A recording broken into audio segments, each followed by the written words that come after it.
గురూజీ 72 గంటల్లోనే ఫోన్లోని అద్భుతమైన జ్యోతిష్య పరిష్కారం చూపిస్తారు. నమ్మండి నమ్మకపోండి, ఇది నిజం. శ్మశాన కాళి రుద్ర చౌడీదేవి ఆరాధకులు నంబర్ 1 వశీకరణ స్పెషలిస్ట్. గురూజీ మనిషి పుట్టుక నుండి చనిపోయే వరకు వచ్చే అన్ని క్లిష్టమైన సమస్యలకు పరిష్కారం ఇక్కడ లభిస్తుంది. విద్య, ఉద్యోగం, వ్యవహారం, స్త్రీ ప్రేమ, పెళ్లి, సంతానం, స్త్రీ పురుష వశీకరణం, భూవశం, భార్యాభర్తల కలహాలు, కోర్టు సమస్యలు, విడాకుల సమస్యలు, చేతబడి, అప్పుల బాధ, ఇంకా మీకు ఎలాంటి సమస్యలు ఉన్నా 72 గంటల్లోనే శాశ్వత నమస్కారం అందరికీ, నేను మీ కీర్తన దేవరాయ. ఇవాళ మన ఛానల్లో చూసుకున్నట్లయితే మనం చాలామందిని చూస్తూ ఉంటాము, చాలామంది చార్ట్స్ చూస్తూ ఉంటాము. మనకి జనరల్గా అండ్ వెరీ కామన్గా కనిపించేది ఏంటంటే రాజయోగాలు. ఆ రాజయోగాల్ని కొంచెం సార్ట్అవుట్ చేస్తే విపరీతమైన రాజయోగాలు, అంటే లైక్ ఈజీగా సెటిల్ అయిపోవడం, ఉన్నట్టుండి సెటిల్ అయిపోవడం జరుగుతూ ఉంటాయి. సో అసలు అవి ఎలా ఫామ్ అవుతాయి అండ్ ఒకవేళ అవి మన జాతక చక్రంలో ఉంటే మనం ఎలా తెలుసుకోవచ్చో మేషాది ద్వాదశ రాశుల గురించి చెప్పడానికి వాళ్ళు మనతో పాటు మన స్టూడియోలో ఉన్నారు celebrity astrologer, life coach RB Sudha గారు. నమస్కారం మేడం. నమస్కారం. చాలా రోజుల తర్వాత మళ్ళీ మన ఛానల్. అవును. సో అనుకున్నట్టు మనము ఈ రాజయోగాల గురించి, అసలు ఫస్ట్ రాజయోగాలు ఫామ్ అయితే ఎలా ఉంటుంది అండ్ నెక్స్ట్ మేషం నుంచి మీనం వరకు ఎలాంటి ఫలితాలు ఇస్తాయో ఒకసారి ఎక్స్ప్లెయిన్ చేయండి. తప్పక. రాజయోగాలు అంటే ఏంటని ఫస్ట్ తెలుసుకోవాలి. బేసిక్గా ఏంటంటే అందరికీ తెలిసిన విషయం, 9 ప్లానెట్స్ ఉంటాయి, 12 రాసులు ఉంటాయి, 12 భావాలు అనుకుంటాం మనము. సో తనుభావం నుంచి 12 భావాలు అంటే 12th హౌస్ వరకు మనం చెప్పుకుంటాము. అదొకటి కాకుండా ఏవైనా 2 ప్లానెట్స్ కలిసినప్పుడు మనం యోగాలు అని చెప్పుకుంటాం అనమాట. 2 ప్లానెట్స్ కలిసినప్పుడైనా సరే ఆస్పెక్ట్ ఉన్నా, అంటే పరస్పర వీక్షణ ఉన్నా, చూస్తూ ఉన్నా, లేకపోతే మాట్లాడుకుంటాం అని చెప్తూ ఉంటాం. అంటే how they are speaking with each other, అంటే how they are reacting to each other, ఇవన్నీ చూసుకుంటాం. అది ఏ హౌస్లోంచి రియాక్ట్ అవుతుందో అని చూసుకుని దాన్ని యోగాలు అని చెప్తూ ఉంటాం.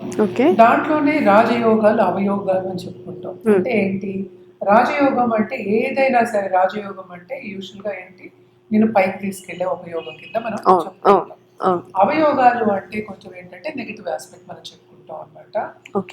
దీంట్లోనే మనం నెగిటివ్ ఆస్పెక్ట్ మాట్లాడుకుంటున్నాం కనుక దీంట్లో ఏంటంటే మోస్ట్ ఇంపార్టెంట్ 3 హౌసెస్ ఉన్నాయి. అంటే 12లోను అంటే 3, 6, 8 అంటే కష్టమైన ఈ హౌసెస్ అనమాట. 3rd హౌస్ కొంచెం కష్టమైన హౌస్, 6th హౌస్ కష్టమైన హౌస్. అంటే ఏంటి, దానికి అప్పుల సంగతి దాంట్లోనే మాట్లాడుకుంటాం, అలాగే ఎనిమీస్ సంగతి మాట్లాడుకుంటాము. దాంట్లో ఏంటంటే మనకి లాభం లేకుండా సర్వీస్ చేయడం కూడా మాట్లాడుకుంటాం. ఓకే. 3rd హౌస్ ఏంటంటే బై ఇష్టం, బై కష్టపడటం అనమాట. ఏదైనా కష్టంతో ఫలితం తెచ్చుకోవడం అనుకుంటాము.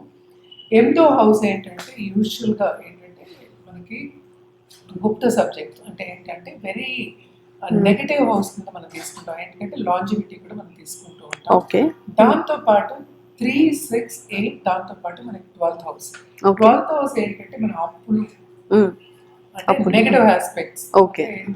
మనకి లోన్స్ ఉండడం కానీ, మనకి వచ్చిన ఏదైనా మోతాదు వచ్చిందంతా పోవడం కానీ, అంటే లాసెస్ కింద మనం తీసుకుంటాం. సో ఇప్పుడు మనం మాట్లాడుకునేది మోస్ట్ ఇంపార్టెంట్ 3 నెగటివ్ హౌసెస్. మనం మాట్లాడుకునేది ఏంటంటే 6, 8, 12.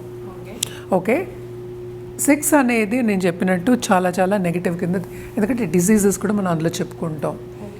కానీ ఇక్కడ ఏంటంటే రాజయోగాలు ఫామ్ చేసే ఒక దీని కింద చెప్పచ్చు అనమాట. ఎలా చెప్పచ్చు అంటే, ఇప్పుడు 6th లార్డ్ 8thలో ఉంటే, అంటే అన్నిటికీ అధిపతి ఉంటారు కదా, 12 రాసుల వారికి అధిపతి ఉంటారు.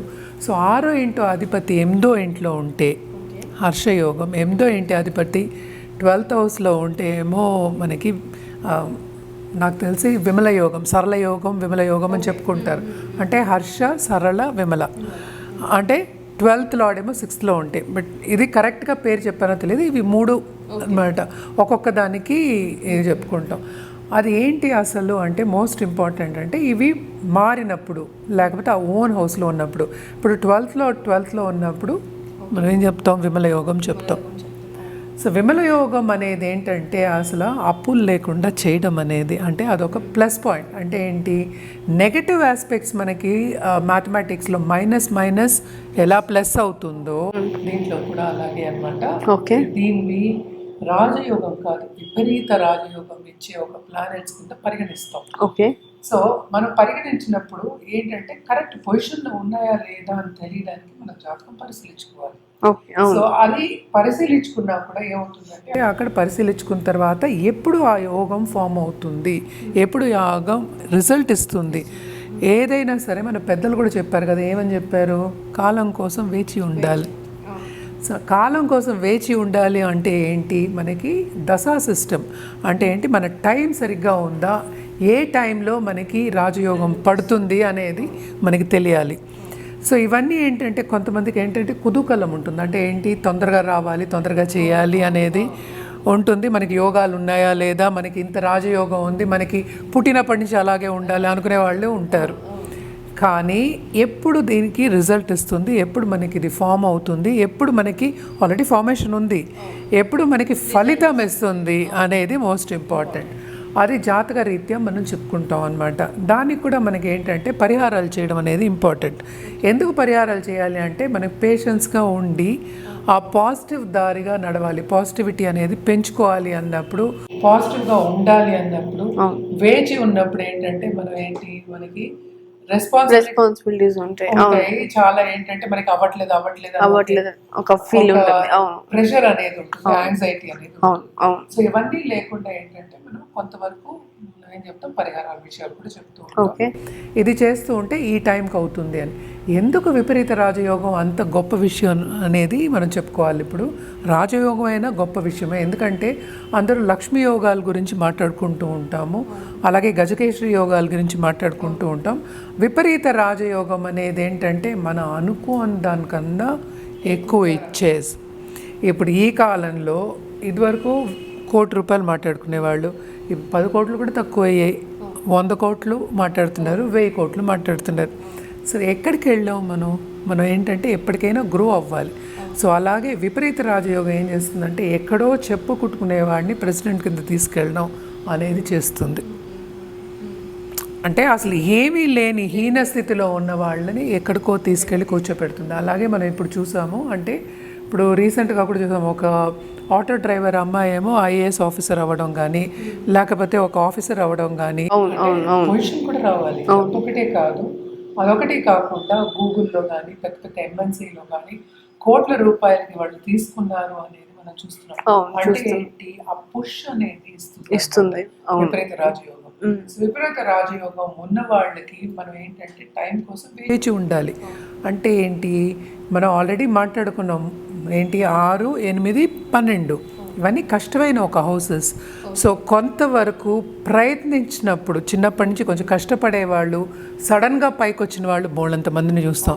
అదే విపరీత రాజయోగం, అంటే కష్టంతో కూడిన ఒక పని కింద మనం చెప్పుకుంటాం. సో ఇదేంటంటే ఒక్కొక్క రాసుల వారికి ఒక్కొక్కటిగా డిఫరెంట్గా ఉంటుంది. అంటే ఏంటంటే మన హౌసెస్ అనేవి చూసుకోవాలి, అంటే ఆ అధిపతిని చూసుకోవాలి. సో ఇవన్నీ చూసుకున్నప్పుడు ఏమవుతుందంటే ఈ యోగాలు ఉన్నాయా లేవా అని మనకి తెలుస్తుంది. మనకి తెలిసిన తర్వాత మనం ఎలా ముందుకెళ్ళాలి అనేది మనం జాతక రీత్యా చెప్పడం అనేది జరుగుతుంది. మేడం, ఇప్పుడు మకర రాశి వారికి ఈ ధనయోగాలు, రాజయోగాలు ఇవన్నీ ఫామ్ అవుతే ఎలా ఉంటుందో ఒకసారి వివరించండి. తప్పక. మకర రాశి వాళ్ళకి మనం చూసాము అంటే 6వ ఇంటి అధిపతి ఏమో బుధుడు అయ్యారు, ఆయన 9వ ఇంటి అధిపతి కూడా అయ్యారు. 8వ ఇంటి అధిపతి ఏమో మనకేమో సన్ అయ్యారు, అంటే సూర్యుడు. 12వ ఇంటి అధిపతి ఏమో జూపిటర్ అయ్యారనమాట. సో వీళ్ళు ఏంటంటే బుధుడు కన్నా ఎక్కువ మనం చూడవలసింది ఏంటంటే సన్ అండ్ ఆల్సో జూపిటర్. అంటే కొంతవరకు నెగిటివ్ హౌసెస్, ఎందుకంటే డబుల్ ఇవి ఉన్నప్పటికీ, లార్డ్షిప్స్ ఉన్నప్పటికీను మకర రాశి వాళ్ళకి 3rd and 12th లార్డ్ అయ్యారు. సో 12th ఉంటే విమల యోగం అనేది ఫామ్ అవుతుంది. వీళ్ళకి గ్యాంబ్లింగ్ ఇన్స్టింక్ట్ ఉంటుంది కానీ, బట్ 12th ఉన్నప్పుడు చాలామంది చెప్తూ ఉంటారు తాతల ఆస్తులు వస్తాయి. అదొకటి కాకుండా ఏంటంటే తల్లిదండ్రులు తండ్రి తెచ్చిపెట్టడం అంటూ ఉంటారు, లేకపోతే ఏదో ఒకటి తెచ్చిపెట్టడం కానీ అలాంటివన్నీ జరుగుతూ ఉంటాయి అన్నమాట. అంటే ఎక్కువ వాళ్ళు ఏంటంటే కంఫర్టబుల్ లైఫ్ లీడ్ చేసేది. అలాగే విమల యోగం, మన విపరీత రాజయోగం గురించి చెప్తాం. అంటే పుట్టినప్పటి నుంచి కొంతవరకు ఏంటంటే వాళ్ళకి బాగానే ఉంటుంది, అండ్ ఆల్సో కష్టపడాలి. నేను అదే కష్టంతో కూడిన నెగిటివ్ హౌసెస్ అండ్ విపరీత రాజయోగం మనం చెప్పుకుంటున్నాం. సో ఇది ఒక సింగిల్ ఎగ్జాంపులే మనం చెప్పింది అనమాట.